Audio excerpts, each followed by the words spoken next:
You usually see it here Sunday mornings, but because of the Olympics, a special Saturday edition of State of Texas In Depth starts right now.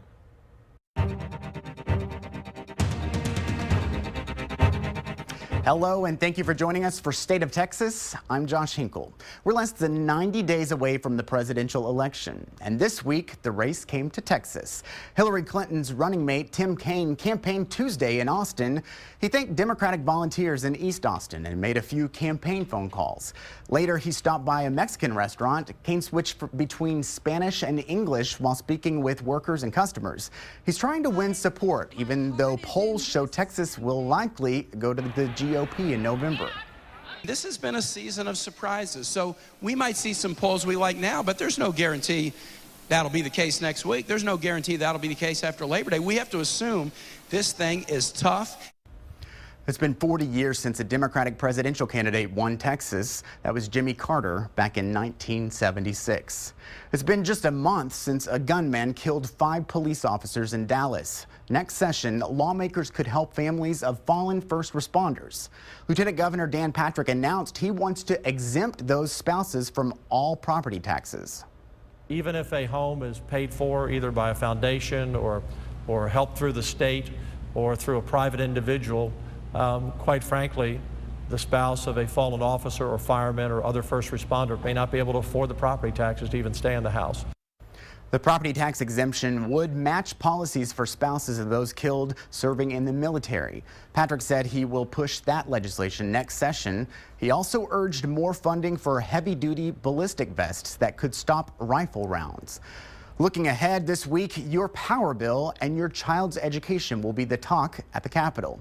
On Monday, the House State Affairs Committee will examine utility rates and the state agency that regulates them.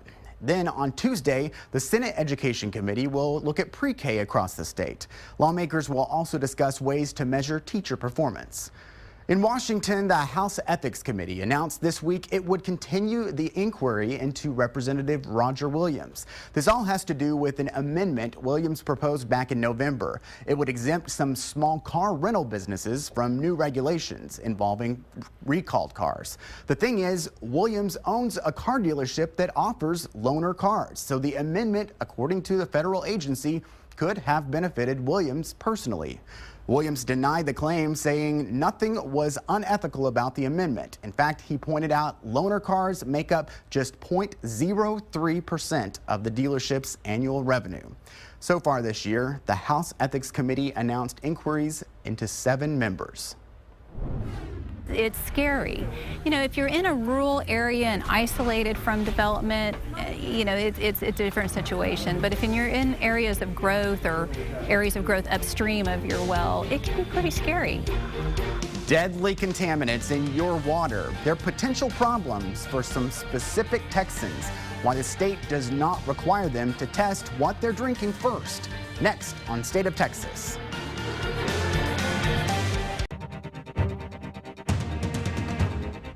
When you turn on the faucet, you expect clean, safe water. But a source of drinking water for 15 million households in the U.S. remains untested and unregulated nationwide. Why? Because private wells are private property, and it's the homeowner's responsibility to test for safety.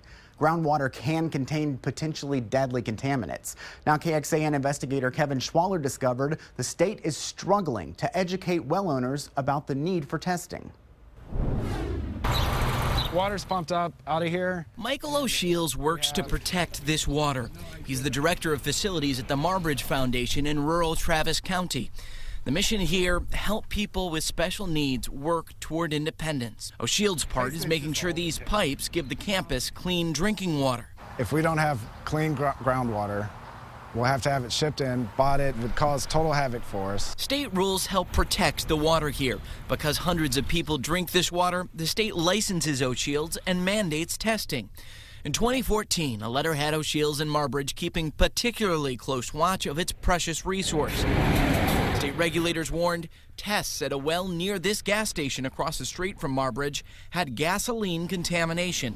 KXAN obtained hundreds of such letters in more than 50 contamination cases since 2014, where the state alerted nearby well owners. Thanks to testing, O'Sheill's ensured the chemicals from across the street did not seep into the water supply here. But homeowners are largely on their own. It's a little bit scary. If you own a private well, you really ought to do some testing. Gas leaks and chemical spills are hardly the only threats. The state tracks naturally occurring contamination. This map shows traces of arsenic in groundwater, with the red and black dots at concentrations above safe drinking water standards. Studies link long-term arsenic exposure to cancer. The red and black dots in this next map show high concentrations of nitrates. Exposure to dangerous levels can lead to sickness or death in babies. We ask people when we do programs, when was the last time you had your water tested? The most frequent answer is never. They're going to check the water for any E. coli, any kind of bacteria. The Texas Well Owner Network is helping people like Joan Lawson test their wells.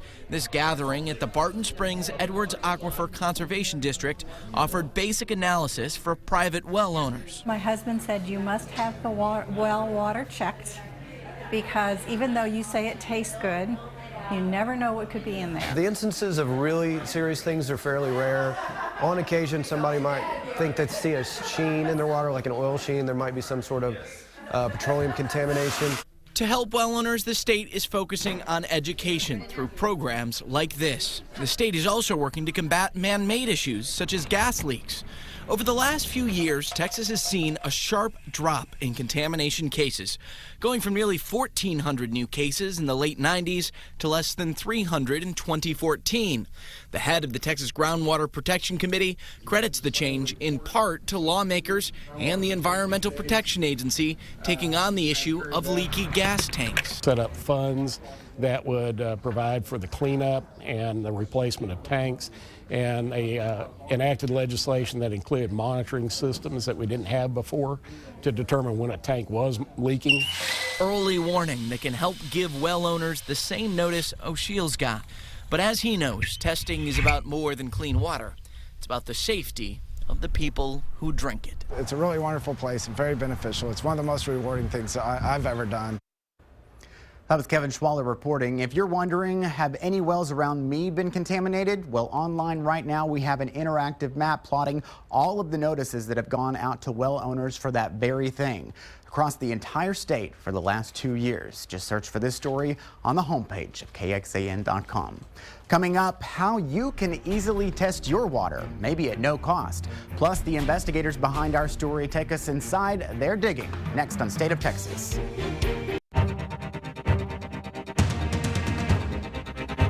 Welcome back to State of Texas. Before the break, we showed you how 15 million people in the nation get their water from private wells. But because those wells are on private property, there's no regulation, and it's up to their owners to get the water tested for dangerous contaminants.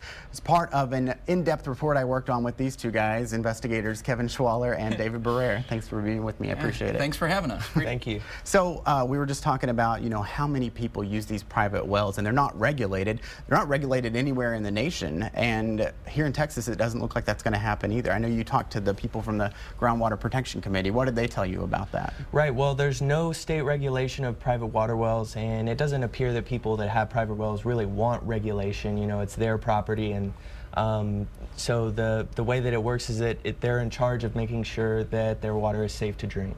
Now, there are some safeguards that the state has just at the beginning there when those drillers are actually coming in and making the wells, but after that, that's pretty much where it ends.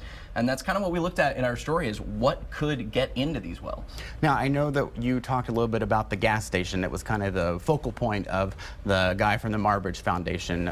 There was a leak or some kind of contamination before the people that own it now, but the people that own it now, they did something to protect themselves in the future. That's right. They put in new piping, they tell us, and also some detection equipment. And that's been a big push from the state, is to make sure that, especially at these places like this where the TCEQ can regulate, that they go in and they make sure that leaks and things like that, contaminants that could get into well water, are actually getting fixed, but that they're also being monitored. Yeah, and that's important. And like you said in your story, was the fact that, it's not just being proactive that way. You have to also test. Is testing really that complicated?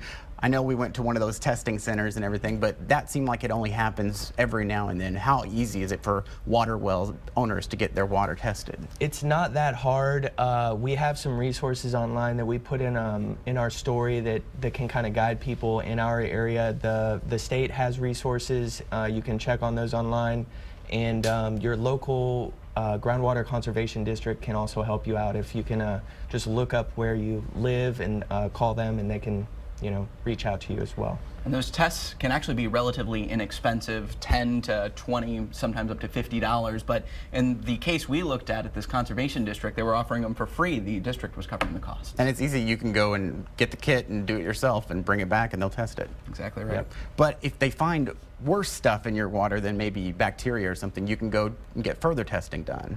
Yeah, exactly. There are always resources out there to take it to labs to get that testing done.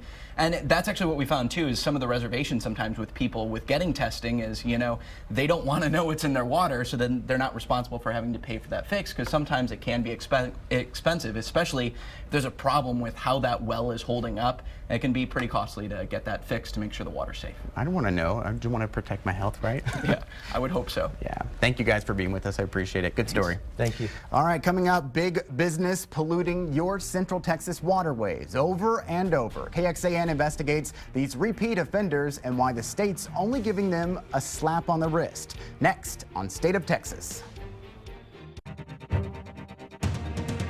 Before you take a drink or a break from the heat this summer, you should know some big businesses are polluting your waterways over and over, and the state of Texas is only giving them a slap on the wrist.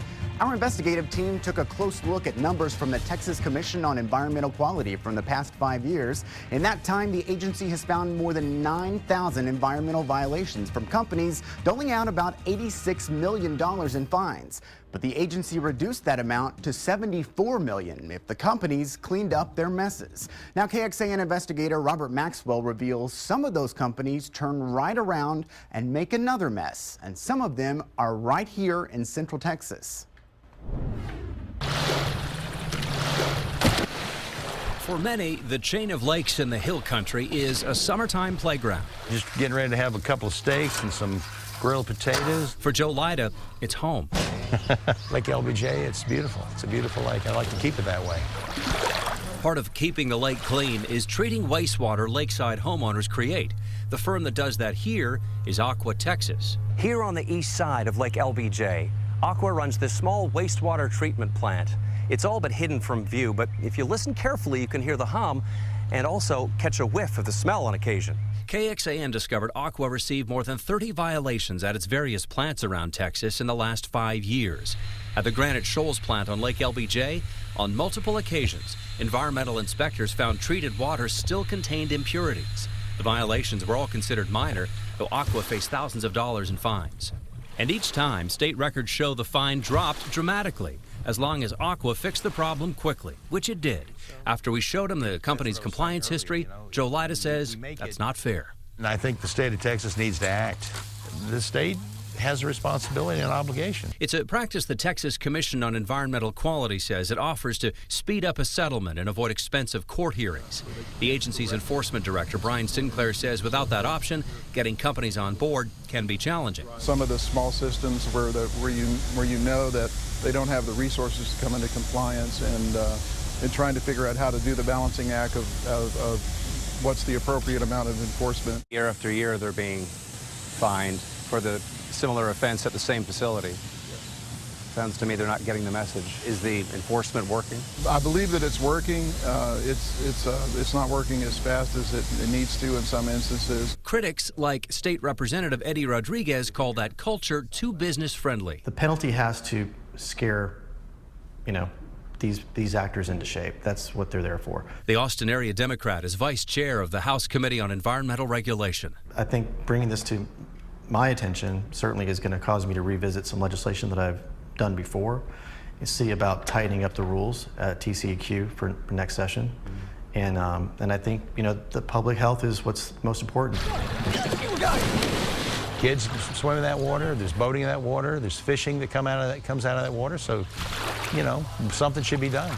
We repeatedly requested an on-camera interview with Aqua Austin's general manager. The company declined, but in a statement told us this. When TCEQ has directed Aqua to respond to compliance matters, we've taken action to resolve them and to ensure they don't happen again. TCEQ follows established, objective, and transparent procedures in determining their response to compliance issues, and we appreciate their input and recommendations. Now, when it comes to the companies getting the most environmental violations over and over, we've made it easy for you to see if there are any in your area. Check out this story in the investigative section of KXAN.com, where we've plotted a map with some of those repeat offenders. And while you're there, check out this story. Some added content, Josh, an interview with a former TCEQ commissioner who says that this whole system where companies can work their way out of steep fines is out of balance and something, he says, needs to change at the state level. All right, 8 months of digging. Some good work, Robert. Thank you very much. That is our show. Thank you for joining us for State of Texas. We will air at this special time Saturday at 5 p.m. again next week because of the Olympics. But join us at our normal time in 2 weeks. That's Sunday at 8:30. I'm Josh Hinkle. Have a great day.